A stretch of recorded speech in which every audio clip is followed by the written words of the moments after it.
Hello friends, मेरा नाम राकेश वर्मा और मेरे यूट्यूब चैनल पे आपका स्वागत है। दोस्तों, आज के वीडियो में चर्चा करने वाले हैं अति लघु उत्तरीय प्रश्नों पर जो राज्य सेवा मुख्य परीक्षा में पूछे जाते हैं। तो चलिए देखते हैं। पहला प्रश्न है संघ सूची। संघ सूची के बारे में कम से कम शब्दों में बताना है, इनको 2 से 3 पंक्तियों में बताना पड़ता है इनका आंसर।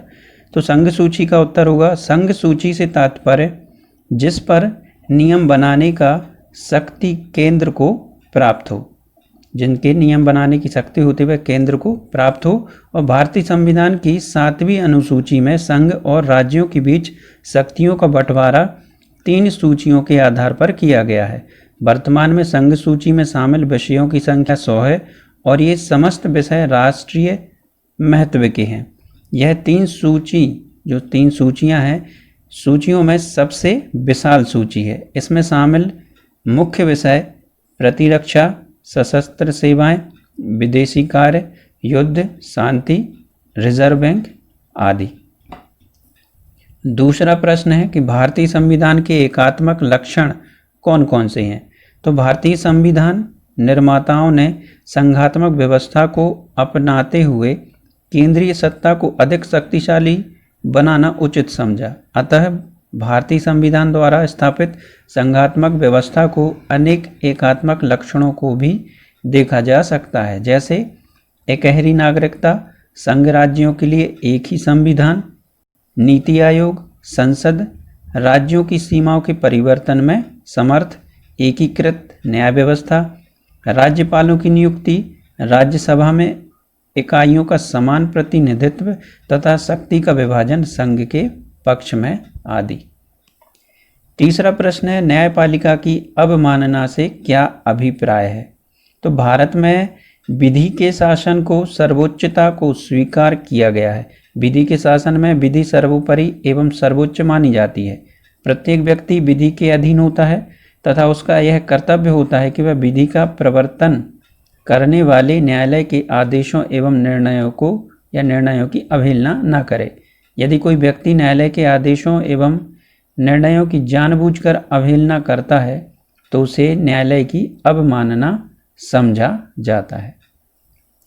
चौथा प्रश्न है 1813 का चार्टर अधिनियम। तो इस अधिनियम के तहत कंपनी के अधिकार पत्र को 20 वर्षों के लिए बढ़ा दिया गया, किंतु भारत के साथ व्यापार करने के एकाधिकार को छीन लिया गया। उसे चीन तथा अन्य पूर्वी देशों के साथ चाय के व्यापार के संबंध में 20 वर्षों के लिए एकाधिकार प्राप्त रहा। और इस अधिनियम के तहत ईसाई पादरियों को भारत में ईसाई धर्म के प्रचार की स्वतंत्रता दी गई तथा पहली बार भारतीयों की शिक्षा के लिए 1 लाख रुपए देने का प्रावधान किया गया। पांचवा प्रश्न है संविधान सभा के प्रमुख कार्य क्या थे। तो संविधान सभा की अंतिम बैठक 24 जनवरी 1950 को हुई। उसी दिन संविधान सभा ने डॉक्टर राजेंद्र प्रसाद को भारत के पहले राष्ट्रपति के रूप में चुना। संविधान सभा ने 26 जनवरी 1950 से 1951-52 में हुई आम चुनावों के बाद बनने वाली नई संसद के निर्माण तक भारत की अंतरिम संसद के रूप में कार्य किया। संविधान सभा ने 1949 में राष्ट्रमंडल में भारत की सदस्यता का सत्यापन किया और 22 जुलाई 1947 को राष्ट्रीय ध्वज को अपनाया तथा 24 जनवरी 1950 को राष्ट्रगान एवं राष्ट्रगीत को अपनाया। छठवां प्रश्न है अनुच्छेद 72 या 72। तो अनुच्छेद 72 के अंतर्गत राष्ट्रपति को किसी अपराध के लिए दोषी ठहराए गए किसी व्यक्ति के दंड को क्षमा करने, उसका प्रविलंबन मतलब दंड पर रोक लगाना, परिहार सजा की अवधि कम करना, लघुकरण दंड के स्वरूप को बदलना की शक्ति प्राप्त है। क्षमा में दंड और बंदीकरण दोनों हटा दिया जाता है तथा दोषी को पूर्णतः मुक्त कर दिया जाता है, किंतु जब क्षमादान की पूर्व याचिका राष्ट्रपति ने रद्द कर दी हो तो दूसरी याचिका दायर नहीं की जा सकती। प्रश्न है अगला 7वां प्रश्न है समुदाय आधारित संगठन CBOS क्यों होते हैं। तो समुदाय आधारित संगठन गैर लाभ गैर लाभ की दृष्टि से स्थानीय स्तर पर कार्य करने वाले वे समूह हैं जो स्थानीय निवासियों के जीवन में सुधार लाते हैं। ये ऐसे गैर लाभकारी संगठन होते हैं जो स्थानीय स्तर पर लोगों के जीवन स्तर को बेहतर बनाने का कार्य करते हैं।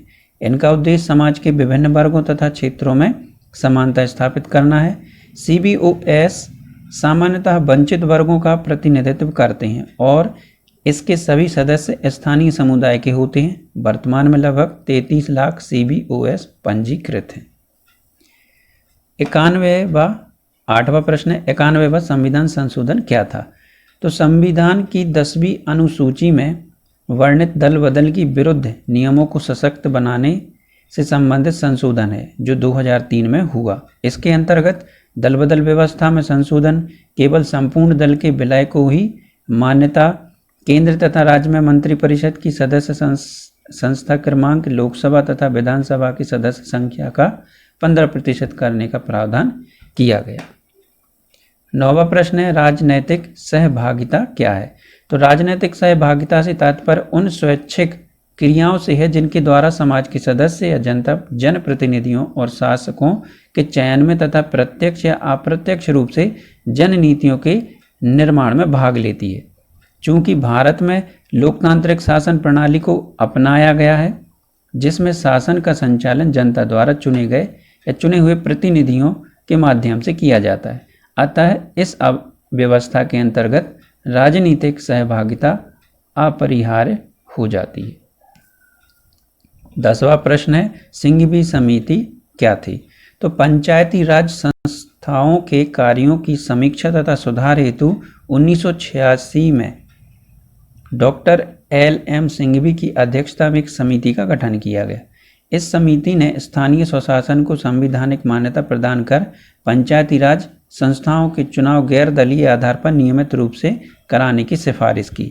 इसके साथ ही न्याय पंचायतें तथा ग्राम न्यायालयों की स्थापना और पंचायतों को आर्थिक रूप से आत्मनिर्भर बनाने में वित्तीय संस्थान उपलब्ध कराने को भी सिफारिश की है।